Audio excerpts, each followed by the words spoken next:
Good day to you all, fellow travelers. Do you know the feeling when you are looking at something and you just aren't seeing it? The feeling that there is something there that you are missing, but no matter how hard you try to look for it, how you turn the puzzle in your hands, you can't make it fit. You even ask other people, hey, what am I missing over here? And they are kind enough to explain it to you. But somehow this self-reinforcing pattern that you have driven yourself into does not allow you to see what they are telling is there. And you just keep repeating the same thought processes, the same ways of trying to figure out the puzzle, and you come up with nothing time and time again. Well, that's my story with the Skin Changers unit of the Northern Tribes. But finally, after many trials and tribulations, we are here and I am ready to talk about this unit. I am Krotnip and I welcome you back to the logbook of a simple lindworm traveler.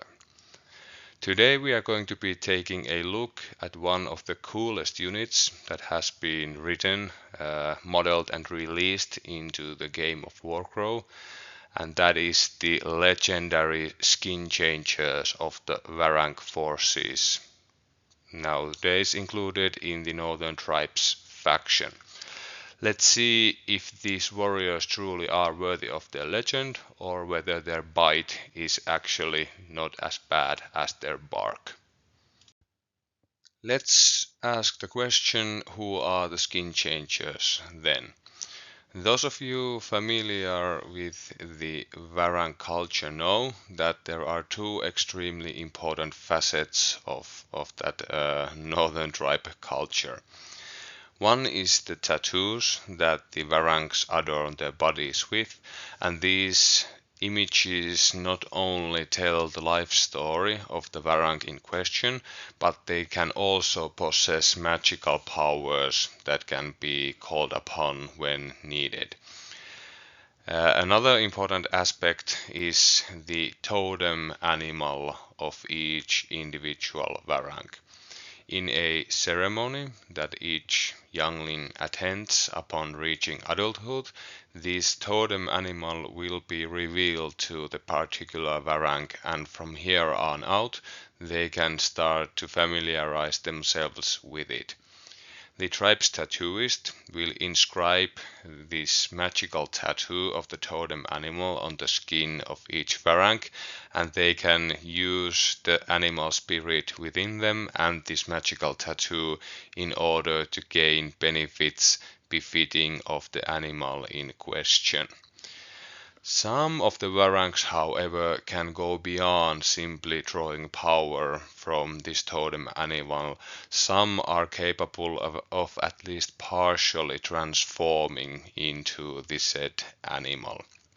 Obviously, the most famous example that we are familiar with is Alvard Ice Bear, who is one of the rare skin changers who is able to entirely shapeshift into their totem animal and also keep at least almost a level head when transformed.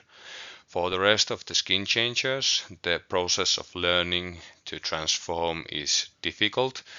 It usually results in a partial transformation as we see on the skin changer models themselves, and it also makes these warriors in combat extremely feral as they are unable to control all the animal urges that overtake them. The resulting warriors are regarded by Varanks as respected shock troops and even tools of psychological warfare, since they are usually the ones leading the charge. And also, the book tells you that the raiding Varanks have their biggest skin changer pose at the front of the boat when they are landing in order to intimidate their foes. But they are also considered somewhat bestial and unreliable as a result of their animalistic urges. Okay, now that we know who the skin changers are, it's time to delve into their card in more detail. As you can see, this is yet another picture that I have taken from my own card.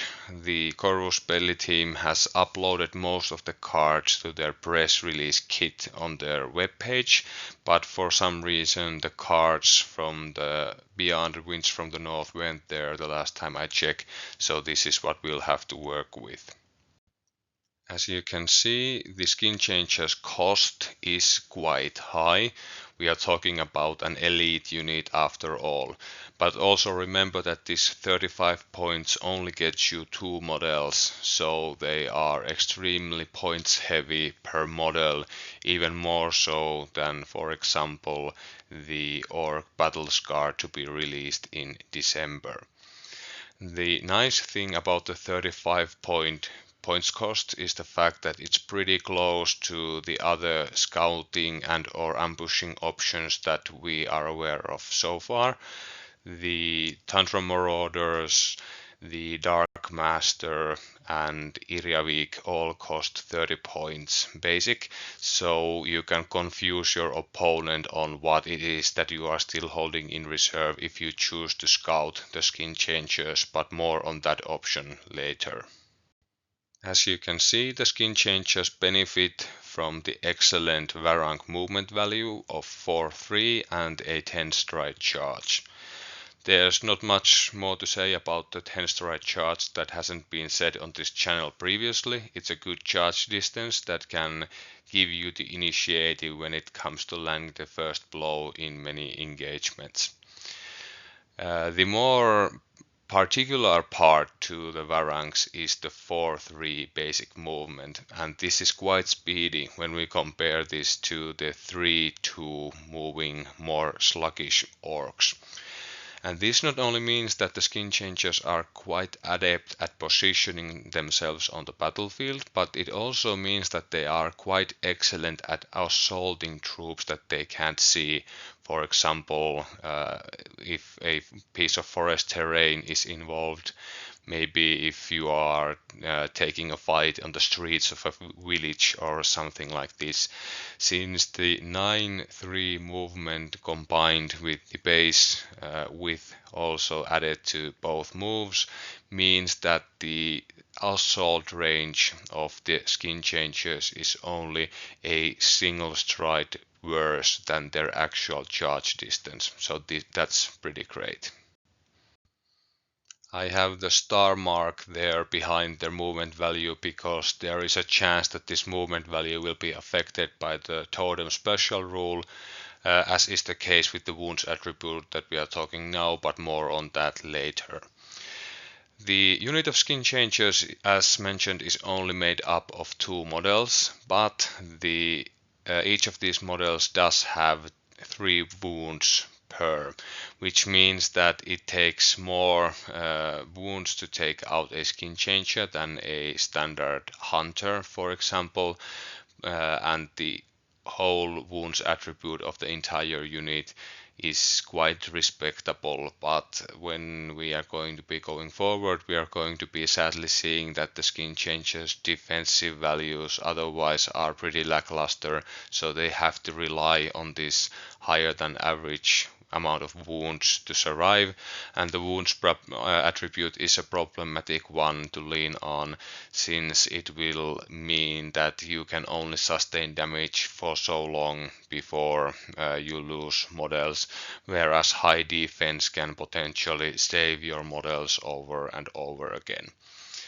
Another thing that connects to these 3 wounds, 2 models situation is the fact that the 2 models per unit is quite an interesting place for a unit to be, since this means that after the skin changers lose a single model, their combat effectiveness will be impaired. If you add a support type character to the unit, this is going to be a problem, since after the first casualty you have to choose whether you are going to take the impaired performance on the skin changers and keep the support, or whether you are willing to lose the support and keep the skin changers themselves at full strength. Obviously, you don't have to make this choice if you attach an officer type character to the unit, and this is something that I highly highly recommend, as you will be seeing going forward. As you can see, the skin changers benefit from a rather high willpower value when compared to many of the other Northern Tribes units that we have come across so far. We aren't working with just a single orange dice here after all, but the skin changers also have a yellow one to add to that naturally. This means that the skin changers are somewhat less likely to turn and flee when they are called upon to make willpower rolls, and it also means that it's theoretically possible that they pass a severity 2 willpower test, something that, for example, the Tundra Marauders or the Orc Hunters are unable to do unless they get support from a attached character or something like this. Keep in mind, however, that the skin changers high-ish or good willpower is actually effectively lost if you choose to attach a character to them that imposes their own willpower on the skin changers. So you'll be wanting to prioritize characters that add to this willpower instead of replacing it with their own. Obviously, beggars can't be choosers, and sometimes it can't be helped, but that's something that you can keep in mind when creating combinations of units and characters. The skin changers also benefit from a rather excellent natural moral value of 2, which means that they are able to leverage their high attack characteristics by activating several times over during a single round. If and when you choose to attach a character to them, there's potential for even more morale this way, and this means that you should be able to activate the skin changers several times over and or use their push modifiers even if the enemy is able to force some stress on your skin changers via their own attacks. There is only a single skin changer unit available per force of the Northern Tribes, but I don't consider this to be a big problem. Being a points heavy elite unit that requires some special handling and even some special list building in order to get most value out of. I'm not sure that we would be running several units of skin changers all that often, even if we had the chance, so no problem there. Lo and behold, the skin changers are varanks and they are infantry, so raise your hands everyone who's surprised at this keyword combination. What's more impactful and pretty nice is the fact that the skin changers do have the fearless keyword, which means that in a mirror match you don't have to worry about a highly augmented spirit of Thermopleurus driving your skin changers away, nor are they going to get stressed and or flee because they are being engaged by something with intimidating or especially intimidating 2 or something like this. So that's a pretty nice keyword to have. As you can see, the skin changers are a rare line infantry or frontline infantry unit that does not have any conquest value innately. At face value, this does seem like a pretty big drawback, and don't get me wrong, it is, but it's also something that we can manage. What the skin changers won't be doing is capturing and holding objectives by themselves, and if you add that character that gives you 1 additional conquest, that will not really solve your problem, since you are still looking only at a conquest 1 unit, and the skin changers will be easily outconquested by even moderate enemy units in turn. But there are 2 things that greatly help to lessen the blow of this rather negative attribute of our shapeshifters. Firstly, the Northern Tribes do now have access to units that improve their conquest value beyond what is traditionally possible. The 2 models at the moment that are most adept at doing this are the orc contender, who's able to increase the conquest value of a Northern Tribes unit that just inflicted damage by 1, which will actually allow the skin changers to become Conquest 1, add a character, and we are looking at Conquest 2, and here you go, we are looking at a pretty standard unit. The other combination that's possible through the War Alliance ability is adding the Orc Prime Warrior into the skin changes as a character attachment. And the Prime Warrior is able to not only improve the charge distance of the unit that they are accompanying, they also give the attached unit an additional point of conquest for every point of stress that the unit has. And now that we have the skin changers at morale 2 increased to morale 3 with the set Prime Warrior, we can have a skin changers plus Prime Warrior unit that's conquest can become as silly as 4. So even though 0 on paper, not necessarily 0 on the table. The other thing to take note of here is that the skin changers aren't the kind of unit that's traditionally going to be used to occupy objectives and fight this tug of war about them. They are, as befits their lore, a savage unit of warriors who like to rip their foes apart and then move along to their next victims, and that's how they are supposed to be used. If the skin changers are going to take an objective, the primary way that they're going to do it is by either destroying the enemy unit, breaking them and forcing them to flee, or at least pushing them back, in which case mission accomplished, 0 conquest or not. Okay, let's talk about the signature ability of the skin changers, the totem of the animal that they are able to partially shapeshift into. During the deployment phase, the Northern Tribes player gets to choose which kinds of skin changers they have recruited to their company by choosing which of the totem animals do they carry within them. Are they polar bears or are there Arctic foxes?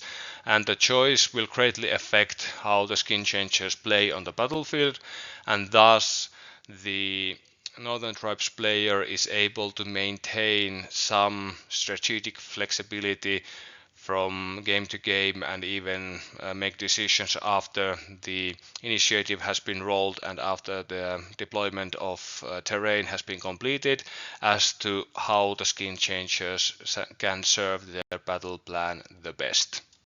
Let's start with the totem of the Arctic fox, as this is a quicker one to explain. The Arctic fox totem or tattoo also effectively does not alter the skin changer's profile in any way. It simply gives them the keyword scout, which turns the skin changers into deadly assassins and flankers. This means that you don't have to run your shapeshifters across the field, consuming orders and enduring stress as you do so, nor do you have to expose them to fire from enemy units. You can keep them safe and hidden until the time is right to deploy them and let them rip into the weaker enemy units that are unable to stop them. Then again, there is some stiff competition when it comes to scout units in the Northern Tribes roster. Especially the varank Tundra Marauders are an excellent scouting unit that can be seen as an alternative to Arctic Fox skin changers. So you need to consider very carefully which type of unit do you need. They are different kinds of beasts, as we are going to be talking when I get to analyze the Tundra Marauders a bit later, but keep that one in mind. The second totem that the skin changers are able to pick for themselves is the polar bear totem, and this is the one that comes with changes to the standard profile of the skin changer unit. First, they reduce their movement from 4-3 with a 10 stride charge into a 3-3 with a 9 stride charge. The reduction in standard movement is really quite small, and even these more lumbering skin changes are actually faster than our standard orcs when traversing the battlefield, so I don't see this to be that much of a problem. But what can develop into something of a hindrance or even a weakness is the fact that the polar bear totemed skin changes only charge 9 strides. And this is problematic since we have already seen hegemony of Embersic units, units that have this 9 stride charge, and we can surely expect to see more in the future, and some of the more fleet-footed of our future enemies, such as for example the Sienan elves, will surely have charge distances in at least the tens that we have seen with most of the northern tribes units. So this 9 stride charge can put the skin changers into an awkward position where they are positioning themselves on the battlefield and the opponent counters them by positioning their unit within charge distance of your skin changers without the skin changers being able to charge back. And that's something that the Northern Tribes forces haven't had to cope with so far, so that's something that needs to be kept in mind. This problem is going to be especially bad, I would hazard a guess, in mirror matches, since the opposing Northern Tribes force is going to have majority of their units be 10 stride charging, so that's going to be a problem for the skin changers. What you get for this price of more slow warriors, elite warriors, is the fact that the skin changers up their wounds attribute to 4.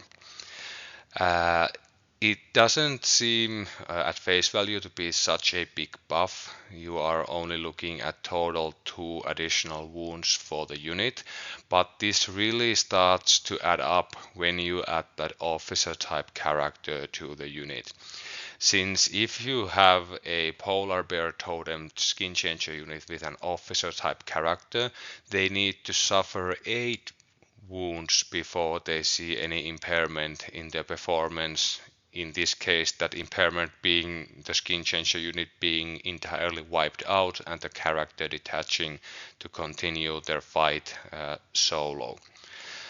This is even higher than when we take a look at, for example, a 4+1 model unit of orc hunters with an officer type character attached. In that case, the impairment of the hunter's performance happens after 6 wounds, and the skin changers in our example here are working with 8. As we are going to talk about later, there are also ways to mitigate somewhat this slower movement, especially the slower charge distance of the or the shorter charge distance of the polar bird skin changes. So there's also that to be kept in mind.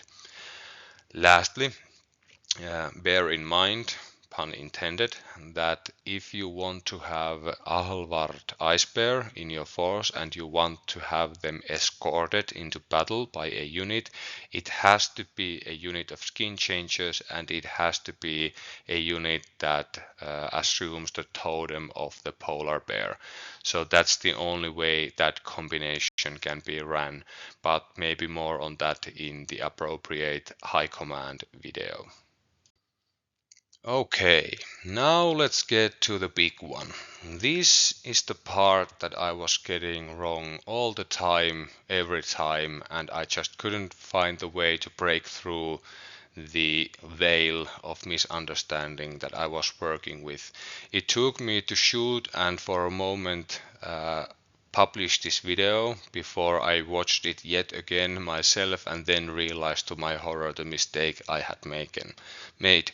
So let's talk about the attack breakdown of the skin changers.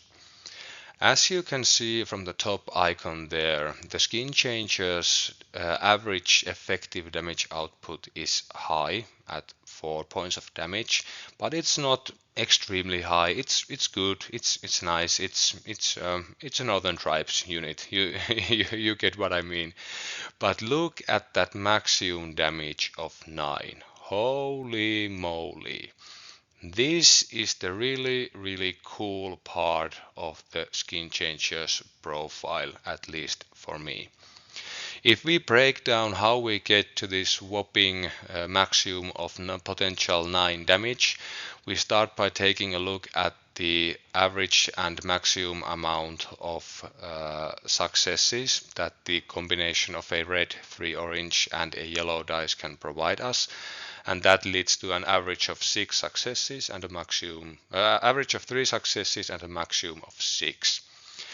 What's furthermore, if the skin changers lose a member and they are not accompanied by an officer, so they have to work with their weakened profile, they actually still do inflict on average about 3 successes against the enemy, and they have a decent maximum of 5. And this is due to the fact that despite of them losing 2 orange dice and having to convert 1 orange dice into a yellow one, they do actually add an automatic success to their roll, which is pretty decent. But where the real star of the show, or the thing that people came to see, is with the hollow special switch, which will on the skin changer's attack inflict an automatic wound against their target.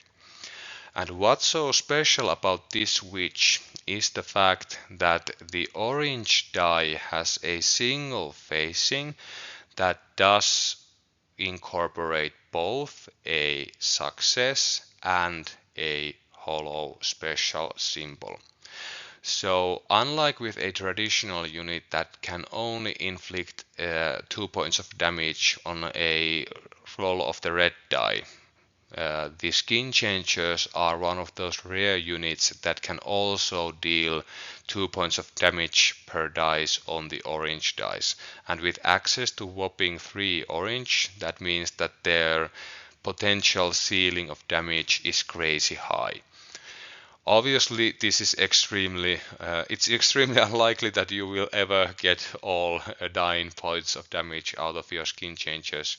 If I did my math right, which is not a given, I am not a mathematician, as I have already previously stated, the skin changer should have something like a 2.44% of a percent of a chance of inflicting that 9 points of damage on a single go.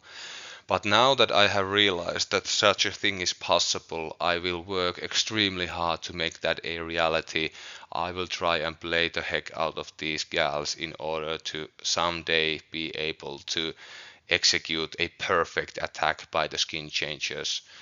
Knowing the fickleness of the dice cards, obviously it's going to be against a unit that would have died to a far weaker roll, but I don't care. Now that I know that roll is out there, I need to go and get it somehow.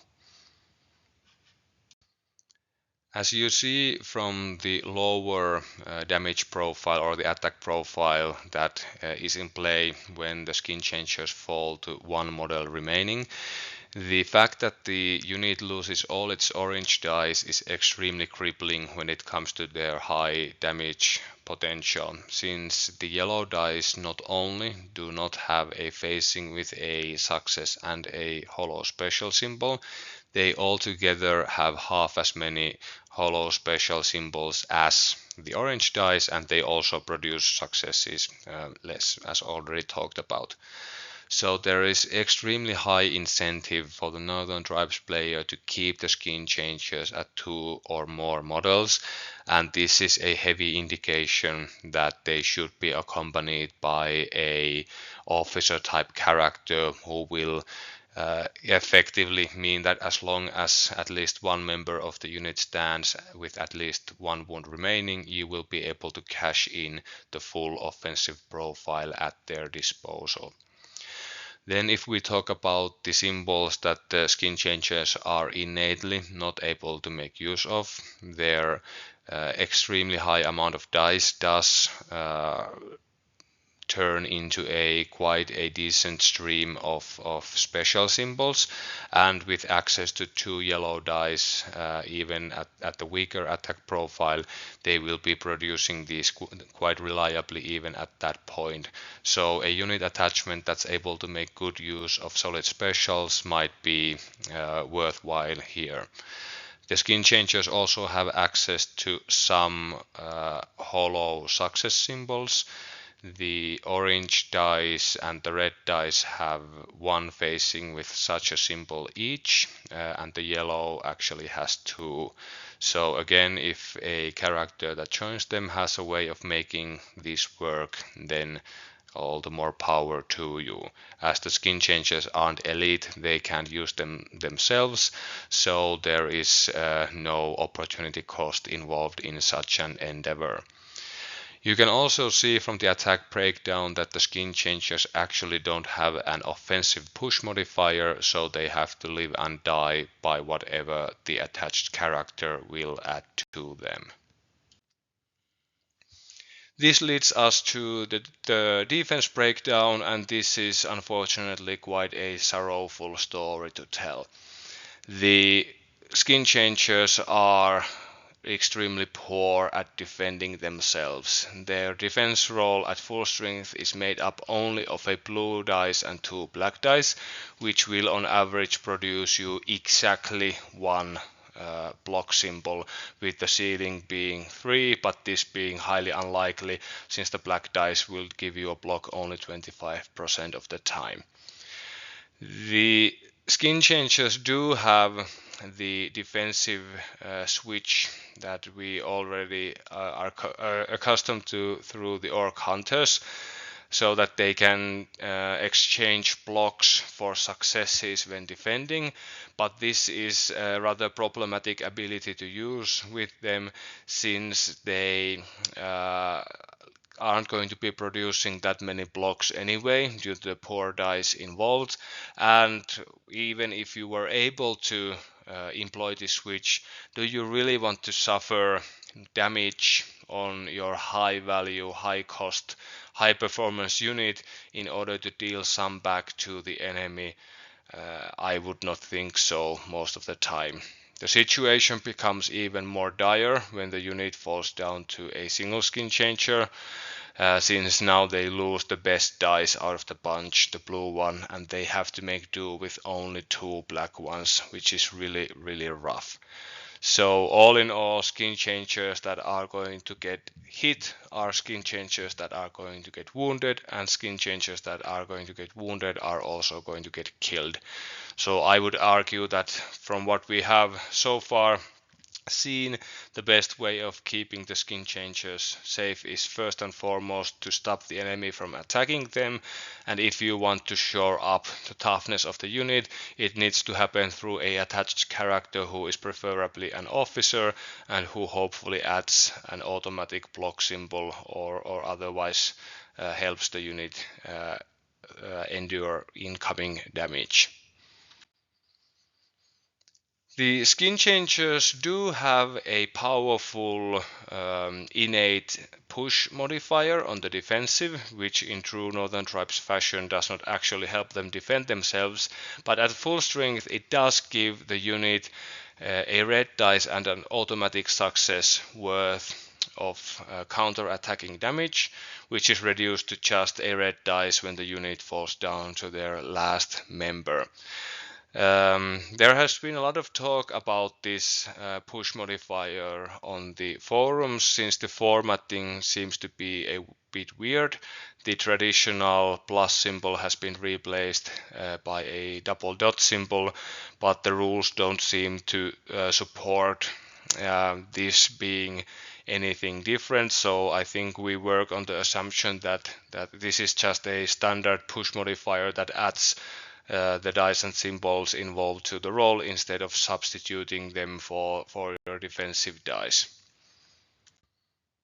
Next, below the symbols already talked about, we have the rest of the faces, die faces and symbols that the skin changers are able to generate, yet they are unable to make use of them by themselves.